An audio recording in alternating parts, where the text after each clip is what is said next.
Halo, selamat siang pemirsa, apa kabar Anda hari ini? Kali ini saya Rida Pulpi menemani Anda dalam buletin Jateng DIY Dialog.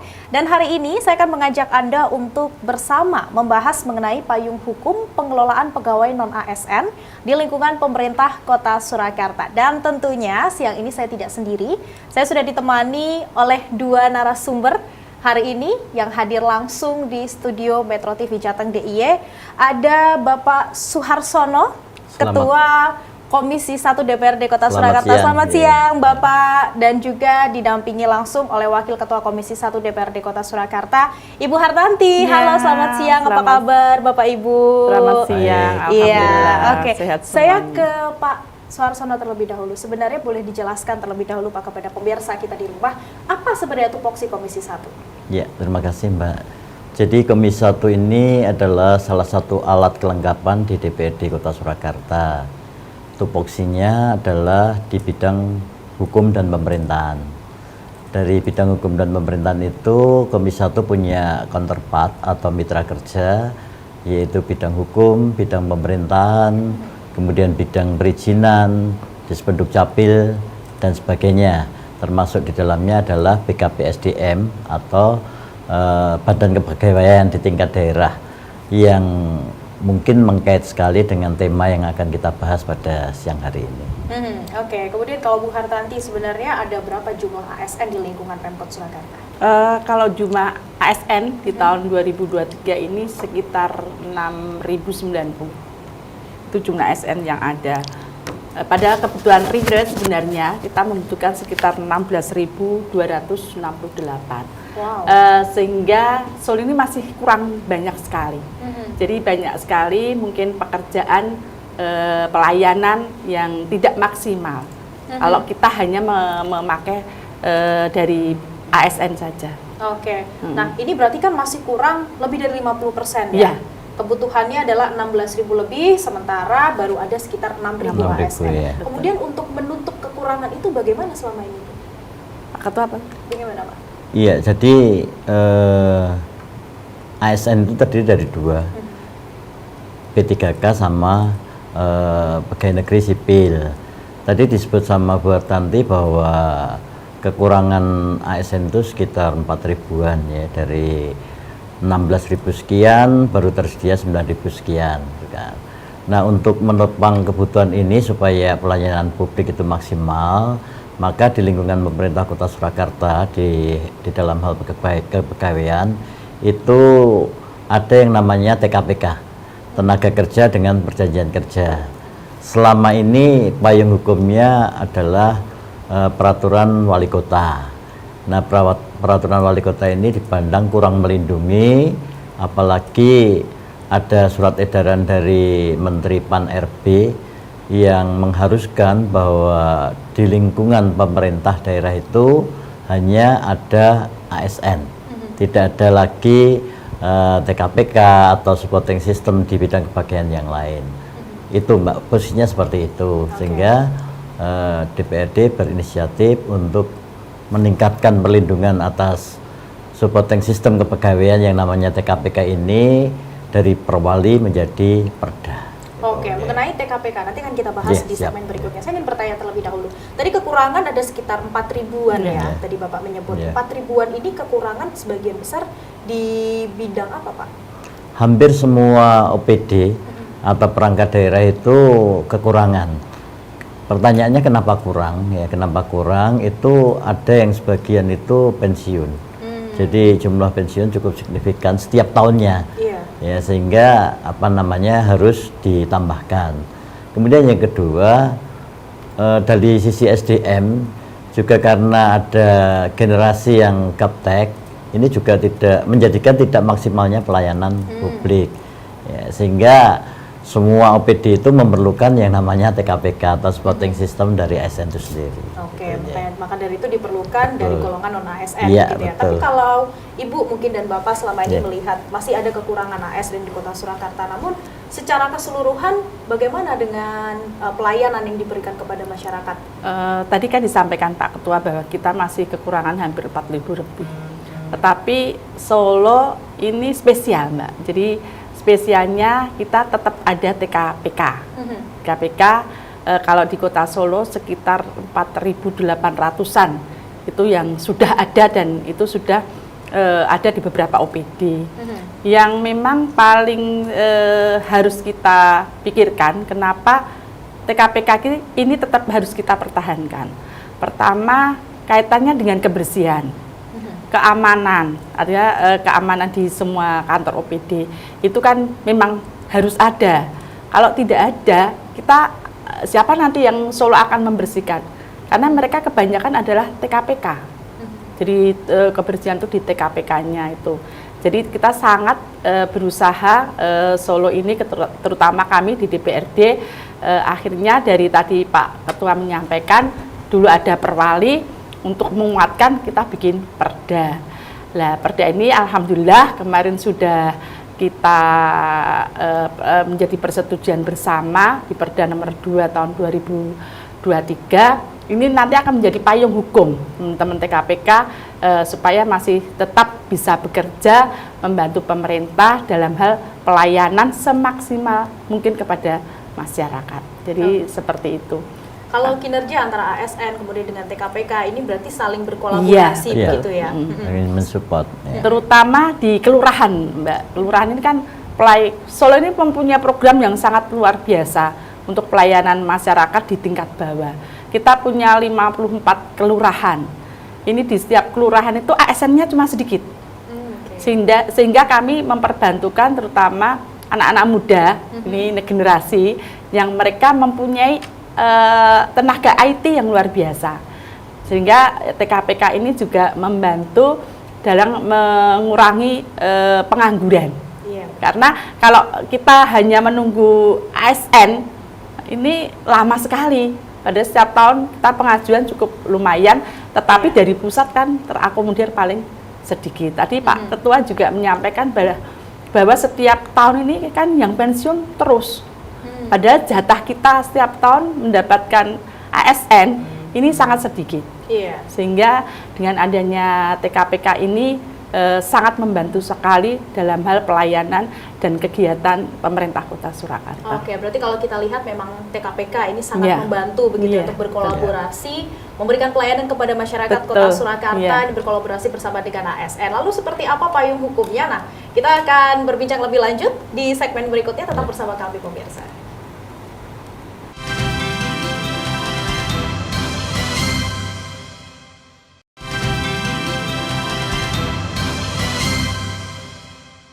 Pemirsa, saya masih bersama dengan Bapak Suharsono dan Ibu Hartanti dari Komisi 1 DPRD Kota Surakarta masih membahas mengenai payung hukum pengelolaan pegawai non-ASN di lingkungan pemerintah Kota Surakarta. Tadi sudah dijelaskan bahwa ada peraturan wali kota, kemudian akan dibuat peraturan daerah begitu ya. Nah, ini boleh dijelaskan lebih spesifik seperti apa, Pak? Jadi yang pertama perlu diketahui bersama bahwa peraturan daerah atau perda tentang, sekarang namanya bukan TKPK lagi tapi TKDPK, Tenaga Kerja Daerah dengan Perjanjian Kerja.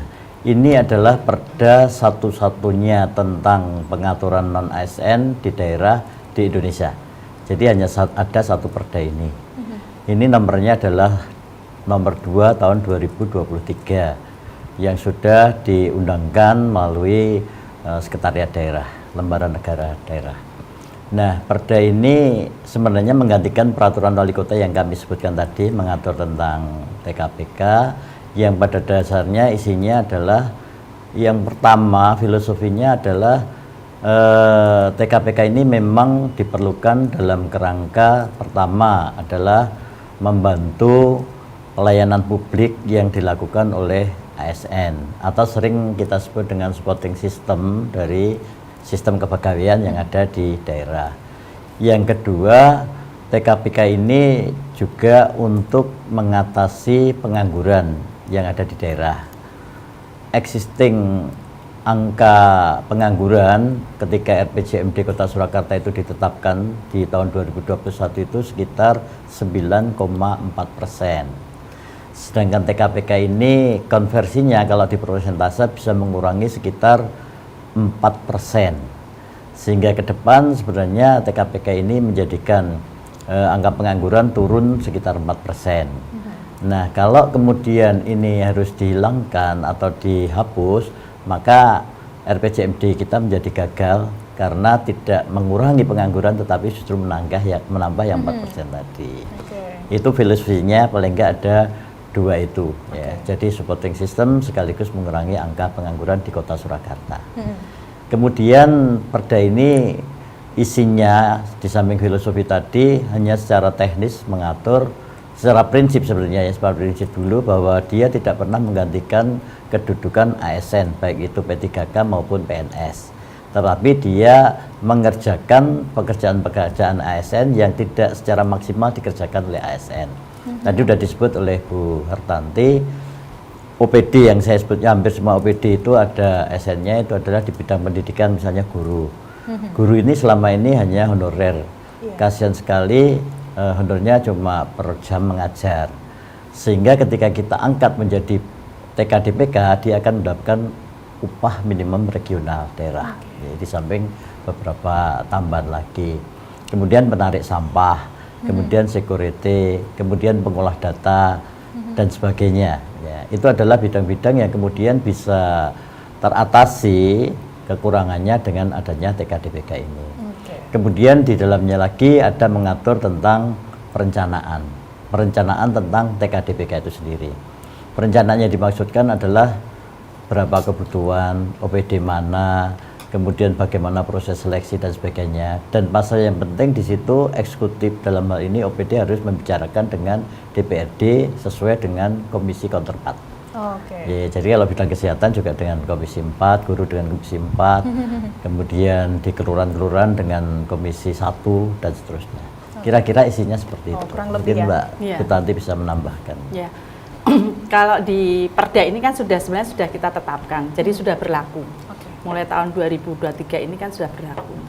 Itu ada 16 bab 27 pasal.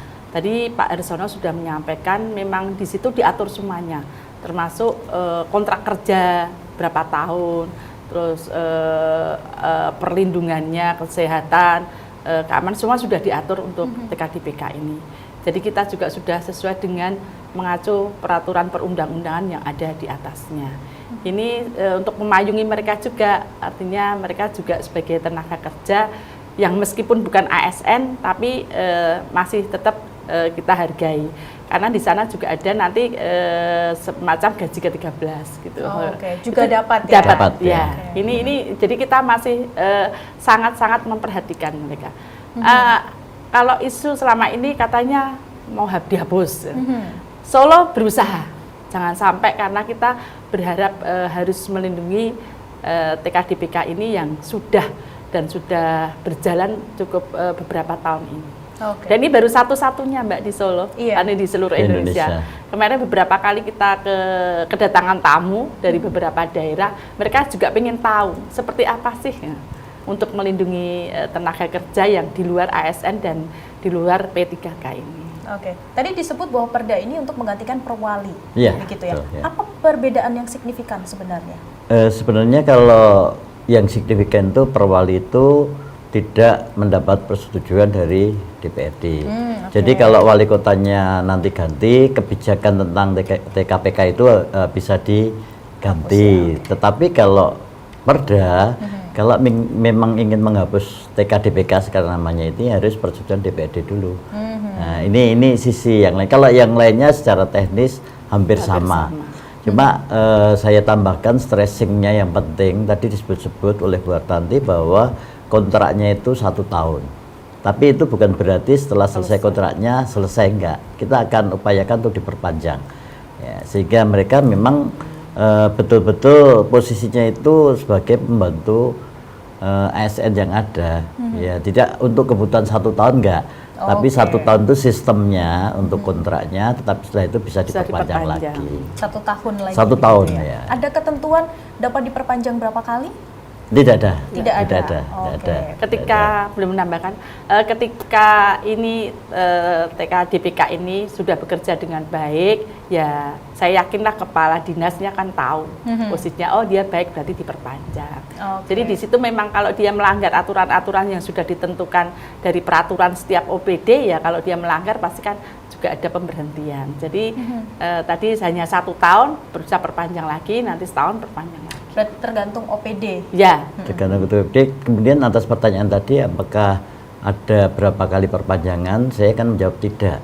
Tapi dia disamakan dengan ASN di usia 58 tahun itu tidak bisa diperpanjang lagi. Pensiun. Pensiun. Pensiun, Ya, gitu. Jadi Jadi hampir sama. Usia pensiunnya hampir sama dengan Sama, ASN, ya Pak, kita gitu samakan ya. 58 tahun. Gitu. Oke, baik. Kita masih akan lanjut lagi. Jadi jangan kemana-mana, pemirsa, tetap bersama kami. Oke.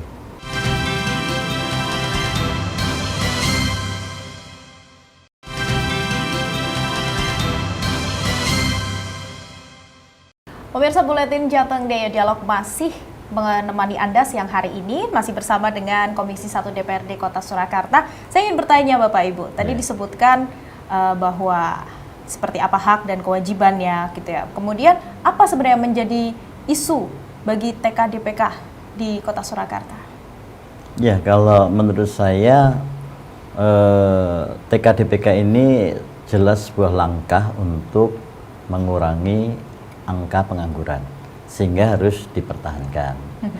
Angka penganggurannya sudah saya sebutkan tadi, di RPJMD itu existingnya 9,4 dan 5 tahun ke depan itu harus kurang 4%, sehingga dengan adanya Perda TK DPK ini mempertahankan 4% angka pengangguran menjadi hilang ya. Kalau nanti ada kegiatan-kegiatan lain, program lain yang mengurangi angka pengangguran, pastinya akan menambah pengurangan angka pengangguran.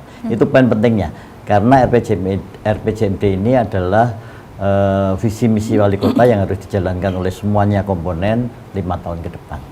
Kalau dari saya seperti itu. Yang perlu menjadi catatan mungkin Ibu? Mungkin selama ini kami, terutama Komisi 1, sangat berharap TK DPK ini tetap dipertahankan. Kalau Pak Arsana menyatakan mengurangi pengangguran, kalau saya TK DPK ini sangat-sangat membantu roda kegiatan pemerintah Kota Surakarta, itu yang utama. Tanpa TK DPK, nggak akan pelayanan itu akan menjadi maksimal. Pasti itu, karena kita sangat kekurangan sekali. Dan yang lebih ini lagi Mbak, nanti TK DPK ini bisa dinaikkan menjadi P3K. Nah, nanti P3K bisa, di P3K juga ke ASN kan, kalau pembukaan ASN kan juga mereka bisa daftar. Karena aturan di Kota Surakarta ini kalau mau masuk P3K itu harus menjadi TK DPK dulu. Oke, ada syarat tertentu jika ingin menjadi P3K? Ada, itu sudah diatur dari kementerian. Oke, berarti memang harus menjadi TK DPK terlebih dahulu. Ya, itu gitu ya? Solo memang begitu. Jadi harus masuk TK DPK, baru nanti bisa daftar untuk diajukan ke P3K. P3K begitu ya. Kemudian kalau untuk pembukaan TK DPK sendiri, apakah setiap tahun atau tergantung dengan OPD yang memerlukan atau bagaimana? Pertama, kalau OPD memerlukan, dia punya kewajiban untuk mengumumkan kepada publik bahwa ada formasi atau lowongan TK DPK. Nah, jadi ketika nggak butuh ya nggak akan ada pengumuman itu. Tetapi kalau ada kebutuhan itu pastinya ada pengumuman.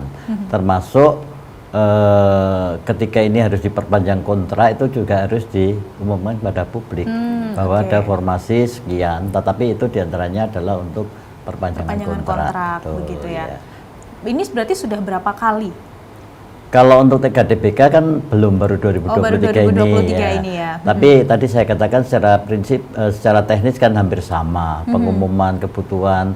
Hanya ini lebih sistemis karena harus ada perencanaan itu tadi.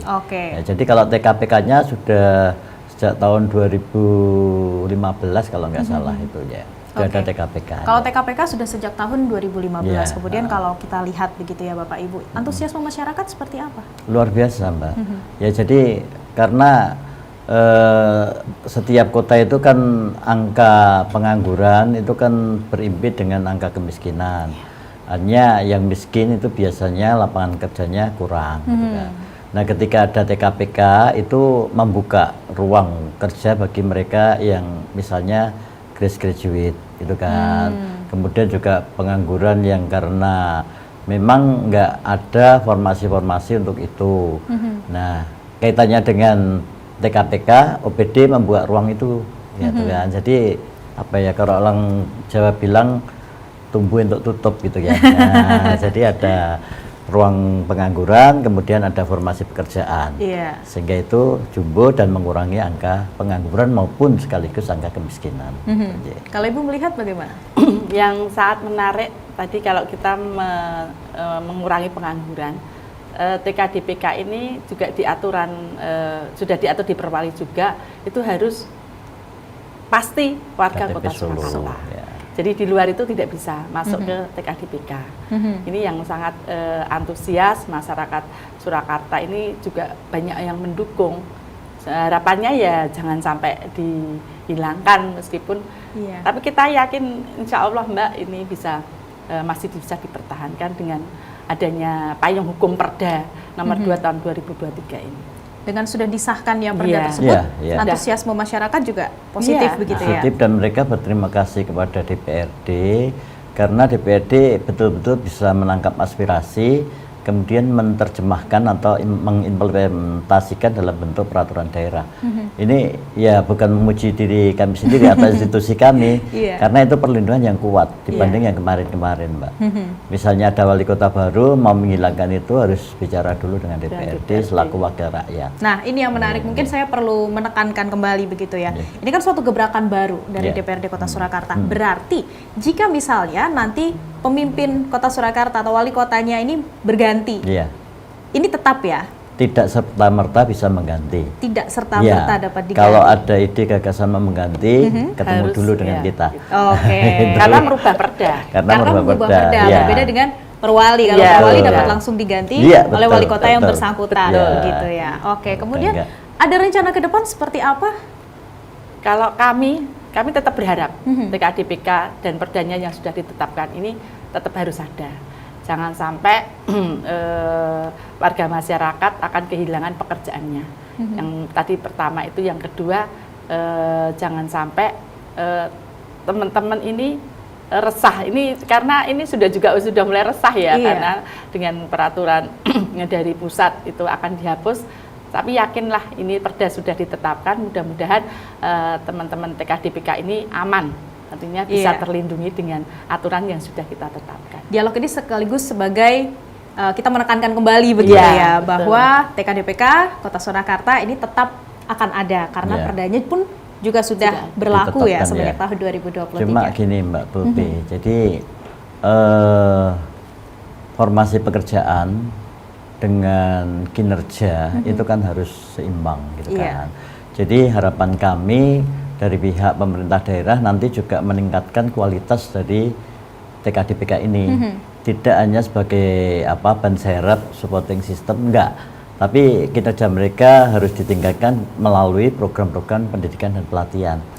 Ya, jadi mereka yang bekerja sebagai satpam ya betul-betul dididik menjadi satpam yang tangguh. Yang pengolah data ya bagaimana ada pendidikan pengolahan data secara optimal. Jadi harus ada peningkatan kualitas dengan cara pendidikan dan pelatihan. Ini harapan kami. Ini yang penting ya untuk eksekutif ya. Jadi bukan hanya sebagai dalam tanda kutip ban serep begitu ya, gitu, tapi juga ikut memberikan kontribusi yang besar. Bukan membantu mungkin ya Pak, bukan membantu ASN tapi berkolaborasi bersama dengan ASN, dengan pemerintah, bersinergi, untuk bersinergi, saling kerjasama. Itu menjadi hal yang mungkin penting. Kemudian karena memang dari TKDPK ini tadi diharapkan bisa mengurangi kemiskinan paling tidak 4% begitu 4%, ya. 4% betul. 4%. Nah, ini angka yang cukup tinggi begitu. Nanti diharapkan juga dapat membangun Kota Surakarta dengan pastinya lebih baik lagi. Pelayanannya juga akan semakin meningkat, yang kalau kita lihat memang pelayanan di Kota Surakarta dan juga berbagai inovasinya ini juga sudah cukup banyak, pastinya banyak formasi yang nantinya akan diperlukan ke depannya. Baik sekali. Terima kasih Pak Suharsono dan Ibu Hartanti dari Komisi 1 DPRD Kota Surakarta sudah berbincang bersama kami hari ini. Dan demikian pemirsa, dialog Buletin Jateng DIY, saya Raida Pulpi pamit undur diri, sampai jumpa.